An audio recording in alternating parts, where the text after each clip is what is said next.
Welcome to the Elite Recruiter Podcast with your host, Benjamin Mena, where we focus on what it takes to win in the recruiting game. We cover it all from sales, marketing, mindset, money, leadership, and placements. Hey, how's it going, guys? For this episode of the Elite Recruiter Podcast, I have Kelli Schutrop with me. She comes from Parqa, which is a digital marketing agency really focused on the niche of the recruiting and the staffing industry. So I know, I've actually have multiple LinkedIn articles. Digital marketing is going to probably be one of the biggest things in the next 5 years in the staffing and recruiting world. So really just, brought Kelli on to kind of help us understand a little more about what to do, how to do it, and the things that we need to participate in to make sure that our agencies are moving ahead and our recruiting skill sets are moving ahead. So whether you're an agency owner, a solo entrepreneur, or even an internal recruiter, digital marketing is the future, and you need to make sure you understand it. So Kelli, welcome to the podcast. Glad to have you here. Hey, Benjamin. Thanks for having me. Want to go ahead and get started.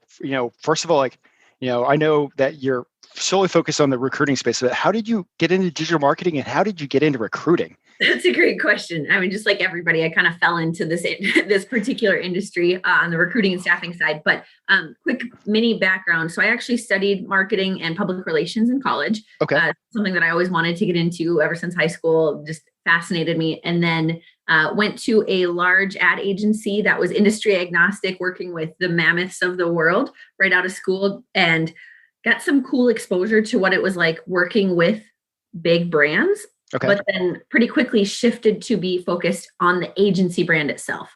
So I got into brand management and just fell in love. And it's funny because within about a year, I was introduced to someone who had her own IT recruiting company.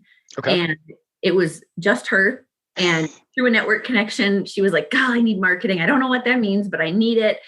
Somebody introduced me and we just hit it off. And I saw the opportunity to really get my arms around her marketing from soup to nuts, right? From website, social, PR. So I joined her team, started building out her marketing. And then pretty quickly after that, she said, all right, I'm now to the point where I need to hire another recruiter. Do you want to learn the business or should I hire someone else? And, here I am, maybe a year and a half out of college, and nobody knows about the staffing and recruiting industry until you fall into it. And so I said, sure, let's check it out, right? Just kind of get my arms around it. So I started sourcing, the whole world of Boolean searches and filling placements. And then we merged with an RPO company. So I went on site and started working directly with hiring managers. Not many people know this background in my career, because I don't talk about it a lot, but it gave me a huge appreciation for the recruiting industry. And I realized that while I have immense appreciation for it, I just missed the marketing side so much. And so ultimately she got recruited to a larger company in the Minneapolis market, and they needed a marketer. So they pulled me with, and I became their marketing manager. And so anyway, really from nearly day one, I guess call it year one out of school, for the last over 10 years now, I've focused specifically on the staffing and recruiting industry, doing marketing, reporting to CEOs, helping to build the brand, manage teams, manage agencies. And then our executive search and consulting firm actually started Parqa, which is a digital. Oh, wow. Okay. Yeah. We realized the vast importance of building your brand and getting found online and driving leads. And then we realized, you know what? Everybody else out there is trying to figure out how to do this too. And that company has seen years of 50% of their revenue coming to them from inbound marketing sources. This is at that time, primarily permanent, executive search company. So clients finding them online. Wait, and so can you say that one more time? I just want to make sure everybody caught that. Yeah. So they have experienced years of 50% of their total revenue on the perm side, on the client side of perm, that's coming to them incredible. From inbound marketing. It's insane. And that's ebbed and flowed over the years naturally. They've got an impressive group of recruiters that have built great brands for themselves. But we found that by doubling down on, the website and SEO and paid advertising and social and all of these cool things, ultimately marketing and technology and people, we saw a huge lift ourselves. And so that's when we created Parqa to really help train and educate and come alongside other recruiting and staffing firm leaders who are trying to do the same. And so, yeah, my role for the last number of years has just been really fun, where I get to talk to business leaders in this space and find out what's working, what's not working, and help to kind of give some ideas, And so anyway, I just nerd out about the topic. It's something that I drop within. I totally love that you actually spend time in the recruiting chair. Like, you understand the pain points, you understand the ups and downs, the ebbs and flows, the highs, the lows, the excitement of a placement. Yeah. So, and then and I love also that your marketing company, digital marketing company that you're working for, is actually part of an executive search firm. So talk about knowing the space and ins and outs. And we sit within it currently. So they've got a pretty strong HR consulting division, and then a strong permanent placement, multiple different areas of focus, and all in the same office. So when we do monthly meetings, we get to hear about who's billing the most and what kind of collaboration is going on. And so, I've just got a big appreciation for that job you and everybody who's listening has, where both sides of your spectrum could move at any time.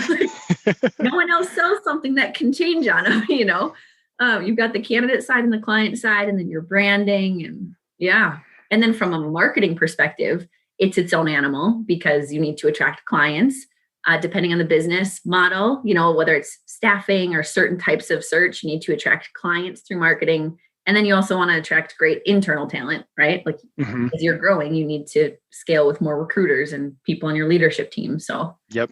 Well, let's start off here. Like, digital marketing is a huge future in the recruiting industry. Mm-hmm. Somebody that's looking at just trying to understand it and get started, what kind of advice would you have for them? Yeah, it's funny when it comes to the basics. For the last number of years, everybody knows that you need to have a website, you need to be active on social, blogging's important, you should have an email newsletter. Those things have been around for a long time. But what we're finding is that some people started with the basics, but then kind of let them get a little lax over the years.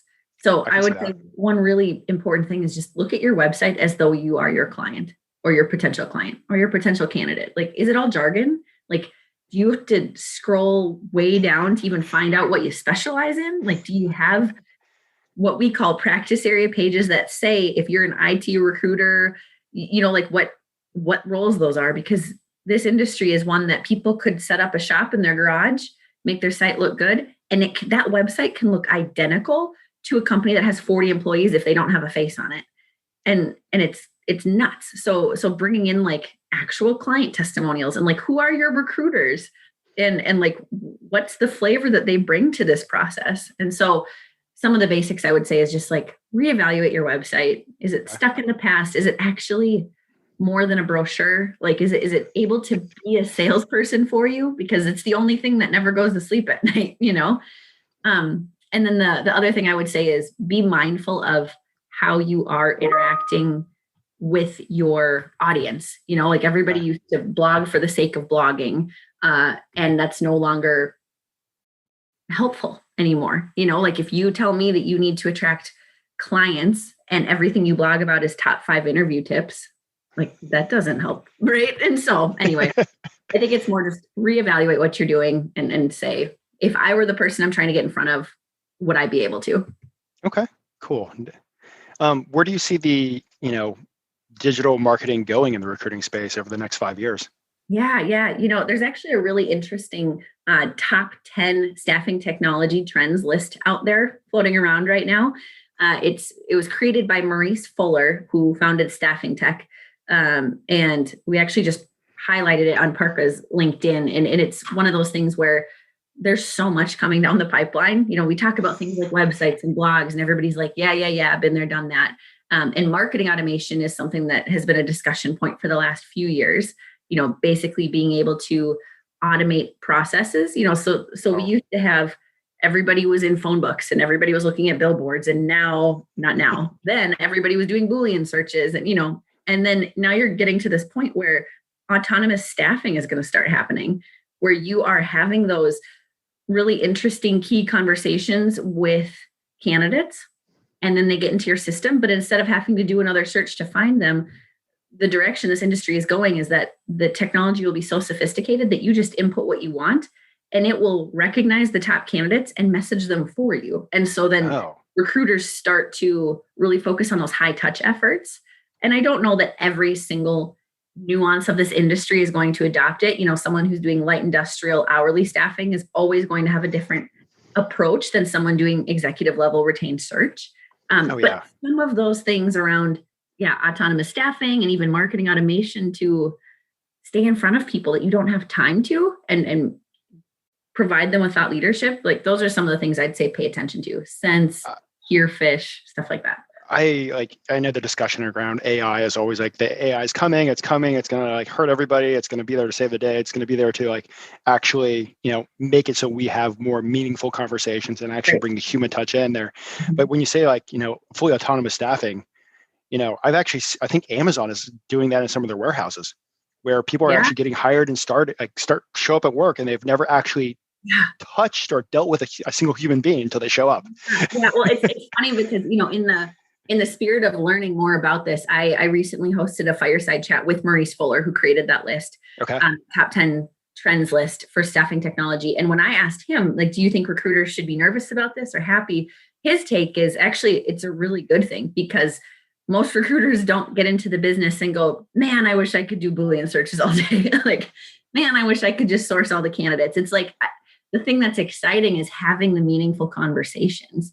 And so, some industries are going to the point where it's fully autonomous and some are just going to use technology to be more efficient in their processes. And it's interesting you mentioned Amazon because you think about your interactions with a company like Amazon, you never talk to a human unless all of the other mechanisms didn't work. And so it'll just be interesting to see how we went from boots on the ground, handshakes, business cards, phone calls, to emails, to in-mails, to texts, and like where things are going. It's just becoming, there's just more automation coming. But I don't think that means that recruiters will go away because there's so much human touch that is very important. Yeah, no, with you on that. I mean, I love the conversations. I mean, that's always the highlight of, on top of making placements, is the highlight of this job. But when you say marketing automation, I want to make sure that everybody understands that. What is marketing automation? Because I think I know what it is. I absolutely love it, being a little ADHD, and it automatically follows up with people. But like when you talk about it, what is marketing automation? Yeah, sure. And it's funny because it does mean a lot of things to a lot of people. And so at the highest level, it ultimately says the actions that you would love to take one-on-one with someone, we're just going to automate those. So as an example, let's say that your company produces a salary guide. Okay, this thing is great. It's got some trending article information. It's got salary information. There's some info about your company at the end. You're going to get it in front of potential clients, potential candidates, push it out through social, paid, all these things, right? Mm-hmm. Let's say somebody downloads this thing. It's, it's on a gated form on your website. They download it. And you've seen, okay, cool, Bob Jones at company XYZ downloaded it. I would love for Bob Jones to be a client. I've already tried to market in candidates or, all of the things that you've tried to do. But now what? I've got that name. I could follow up individually and say, hey, Bob, thanks for downloading that. I see you've got some searches on your site. Like, let's have a conversation. And then that might happen once or twice, and then you're on to the next thing. And Bob Jones knows about you kind of, but Bob Jones is on to the next thing. But what if you were to have this system that basically says, all right, for the next couple of months, every few weeks, we're going to serve Bob Jones something else that's relevant to the first thing that he downloaded, whether it's a webinar on demand that he can check out or an infographic or an interesting article. And it's not meant to be a sales thing. It's meant to be a nurturing thought leadership thing. Okay. And you always give the option for him to engage with you and schedule a call. But the goal is basically, in that particular example of a workflow, to nurture the relationship to the point where once he has a need, he's thinking about you. But there's literally thousands of workflow possibilities, and this is just expanding. One other one I'll mention is, let's say you do high-level consulting, and you've got consultants out in the field, and you think about how many touch points a recruiter needs to maintain with them. And then when they're done with their contract, but you don't have something else for them, they're going to pick your competitor if they've got an opportunity. But if you can do a really cool alumni consultant campaign, like there's just so much you could do. So that's a few. That's super smart. I mean, it basically just automates the process, but tangibly, it looks like it's coming from you. And if somebody replies, it can come directly into your inbox. It just kind of makes you more efficient, and it gives them better touch points and more meaningful information that you remember to do. I use that stuff all the time on the candidate side. I'm in the GovCon space. So full scope poly people are hard to get a hold of, but I'll have like 3, 4, 5 messages set up in a marketing automation sequence. And by the end of it, we'll have like 80, 90% open rates and 50, 60% like reply rates, even if they're no sometimes. But, that's where marketing automation is how I can outperform many of my competitors in the space. Right. And it's something where even simple email marketing tools like Constant Contact are starting to provide drip campaigns. And then when you think about not this industry, there's a whole world of marketing automation platforms like HubSpot and Infusionsoft and Pardot and Marketo, and sky's the limit. But then when you shift focuses and think about the staffing and recruiting industry, everybody needs an ATS, and not every marketing automation platform plays nice with an ATS. And so that creates a unique challenge that marketers who don't know this space may not realize. And so that's why things like Herefish, where people that came out of Bullhorn created it and then got reacquired into it, and it's connected, or people like Sense that they get the staffing space so well, and are starting to build out all of those integrations. I think that's the future of where this is going. You hear about cool things that Luxo is doing, or Zoho, or even Job Diva. I'm starting to hear more about lately. Like, they're all trying to compete with like what Bullhorn is building. Bullhorn is trying to, or is really right now becoming just kind of the single shop for all of these types of integrations. But I don't think they're going to be the only one playing that space for very long. Yeah, definitely following. Bullhorn is one of the gorillas in the space. Right. So kind of like flipping a little bit into a little bit about you. I know, you've done recruiting, you're a little bit on the sales side, but you're having fun on the marketing aspect. I like to ask everybody kind of how their daily habits are, kind of some of the things that are setting themselves up for success on a daily basis. What are some of those things for you? Yeah, absolutely. So I'm a pretty detail-oriented person. I tend to be a measure 3 times, cut once kind of mentality, as opposed to, ready, fire, then aim kind of mentality. And everything works, right? Everything makes companies grow, but I tend to be more detailed. So even in the last number of years, when my primary focus has been marketing, I've always got a to-do list. Everybody has a to-do list. But one of the things that really helps me is, breaking out my day by scheduling those work times and then maintaining them as though you would a meeting. Like if I'm in this conversation with you right now and another email pops into my inbox, it's waiting, right? Mm-hmm. And so my goal is to be that disciplined with things that I need to get done. And now that I've moved into more of a sales consultancy role over the last number of years, and I have a calendar link that could just sit open and people could schedule time, and I could be plugging away on something, and all of a sudden in 20 minutes, I've got a meeting. I've learned to block off larger times. And if I need to eat into them with meetings that I really want to have and make sense to have, then I do that. But yeah, I would say alongside that, one of the biggest things is just having no matter what, these 2 or 3 things are going to happen today. And like, there's going to be a flurry of everything else that comes in. There's a ton of stuff always on the back burner, but do or die, this is going to happen. And then I would say one additional element in my calendar itself, I color code. So if I've got a meeting with someone who is interested in Parqa's digital services, it's green. If I've got a meeting with a current client, it's pink. And if it's something networking related like this, it's yellow. Everything else is just the normal blue. But then as I look through my week, if I start getting opportunities for networking and it's like a ton, then I have to realize like, okay, maybe that one will wait till next week. And then the first 15 minutes of my day is where I put my reminders, what a lot of people would use as their tasks in their CRM and their ATS. That's something that for me has been really helpful. It's like, I think what you said is super important, because in the recruiting space, like everything is a fire. You're running around like from here to there, but very few recruiters in the space, I've externally, internally, I've done both, actually keep a schedule and a calendar that controls their day. And it's just like whatever comes in is like that. You're like, woohoo! Right. And sometimes there are things that cause that, that like you got a few things in the back of your mind that if this thing comes through, everything else gets to be second priority. But you can't do that with everything. And I also reset my list every evening before I roll into the next day, so that coming into it, I know. And you get emails over the evening too, and sometimes that shifts by the time you get it in the morning.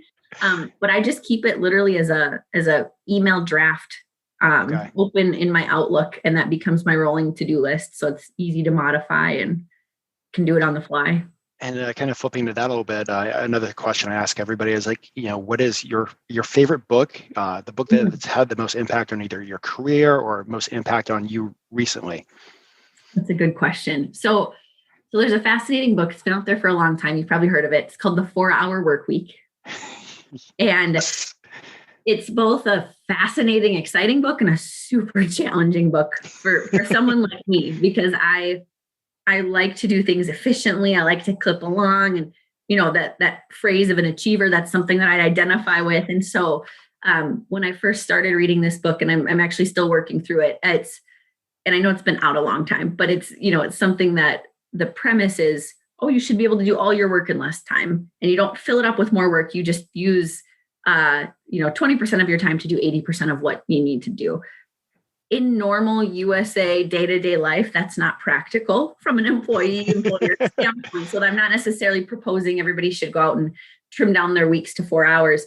But some of the things that really stood out to me are just the concepts of, what are you doing with your time? And does it matter? And he talks about the old rich and the new rich, and how everybody wants to retire being millionaire, multimillionaire. And they kind of defer the excitement in their life until after retirement. Like, okay, I'm cranking now, I'm working so hard so that when I retire, I get to do the fun things. And his argument, if you will, is people don't actually care about being a millionaire. People care about the lifestyle it gains you, whether that's trying new experiences or travel or whatever. And so the concept of the new rich, with air quotes that you can't see because this is a podcast, is do the things you want now as you go along, so that you have that fulfillment, but you're still doing great work. So anyway, it just challenges me to focus on the things that matter, and interplace, or whatever that word would be, like intersect my life with travel as I go, and with things that are exciting to me. And for people that haven't read the book, I love that book. I've actually read it twice. That's great. He wrote that after working 90 hours a week for a while. So I know, like, everybody hears a 4-hour work week, you're like, I can do everything 4 hours. Like, he got there through learning lessons. He also basically has created companies that are self-sufficient. So he can just kind of jump in, tweak it, and it keeps rolling. And like that premise of having passive income that's happening behind the scenes, whether it's, investments in real estate or investments in other companies, that's just a wise concept. But even just day to day, like, is what I'm doing right now great because I'm doing it fast, or is it great because it actually matters? Like, is this on my list because somebody else put it there, or because it's actually going to help me accomplish my goals and help my company accomplish its goals? And if it's not, does it need to be there? Maybe not. So. And I think that's great, and you still talked a little bit about travel. Is there a place that you want to go post all this storm? No, that's a great question. So my husband and I both really enjoy travel, and we've done some, cool trips like Europe, New Zealand, the Azores over the last number of years. And being in the industry that I'm in and the industry that you're in, we have conferences. And so even things like, the national staffing conferences, recruiting conferences that come up allow me to travel. But I'm really excited about the premise at some point to spend more of an extended period of time in Portugal and Greece when this all blows over. I think that would be a load of fun to spend a couple months. And so that's not on the books right now, schedule wise, and with everything happening with the pandemic, but we'll get there eventually. Combination of the 4-hour work week, how work has shifted since the pandemic, it could be on the schedule soon. It's true. Yeah, but it is fun. I see that in a lot of staffing and recruiting firm leaders and owners, is travel is just a good way to get out of your day-to-day and do something enjoyable, whether it's a weekend in a different state or a week or 2 weeks somewhere abroad. Yeah. Definitely a passion of mine. Can't wait to travel again. Yeah. So I want to kind of finish up this awesome interview. One of the things that I believe is, with digital marketing, placements are important. Like, is there like one, two, three action steps that people can utilize now in the digital marketing world to actually get new placements over the next 30, 60, 90 days?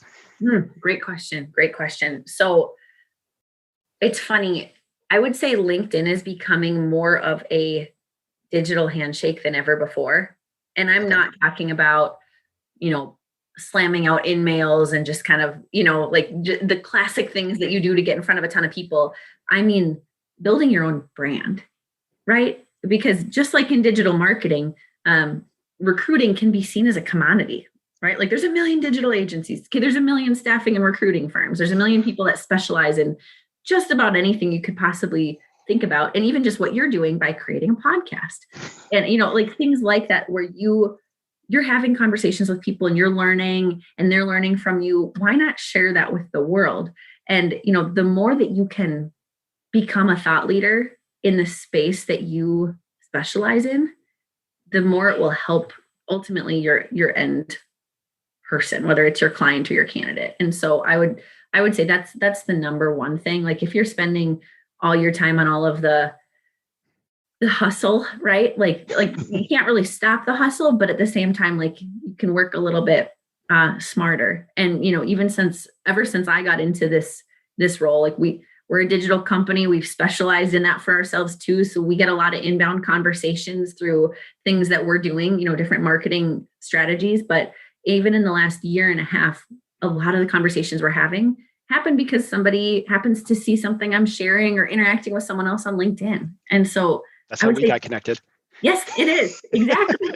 and so I would say double down on you, double down on your brand, but tailor it in a way that's going to resonate with the audience you need to get in front of. I think that's powerful, whether it's, blogs, ebooks, podcasts, just a post, get into video, like all kinds of stuff you can do. Awesome. So real quick, would there be anything else that you would want to say to the listeners? Oh, good question. Wow. Trick question. Let's see. I would just say continue to be authentic in whatever you're doing. Your clients and your candidates know that this is a business. They know what you're trying to accomplish. If they use recruiters, they have an appreciation for where you're coming from. But I've just got to pay it forward mentality. It's something that has been extended to me so many times, and I appreciate extending it to others. And so even if somebody isn't the right fit, like give them a few minutes, like you hear all the time, candidates getting ghosted, and you can't possibly stay individual contact with every person in your database. Like there's no way. But if you're putting somebody out at an interview, I would say put good out into the world. Like it doesn't hurt anything, right? If you can spend a few more minutes just paying it forward when it makes sense, it'll come back around and everybody's world a happier place. Well, Kelli, thank you so much for coming on the podcast. This has been a phenomenal interview, and thank you so much for sharing about the world of digital marketing, the future of digital marketing, and how it's going to impact our lives in the recruiting and staffing world for the next 5, 10, 15 years. Absolutely. Thanks for having me, Benjamin. Great to be here. Thanks for listening to this episode of the Elite Recruiter Podcast with Benjamin Mena. If you enjoyed, hit subscribe and leave a rating.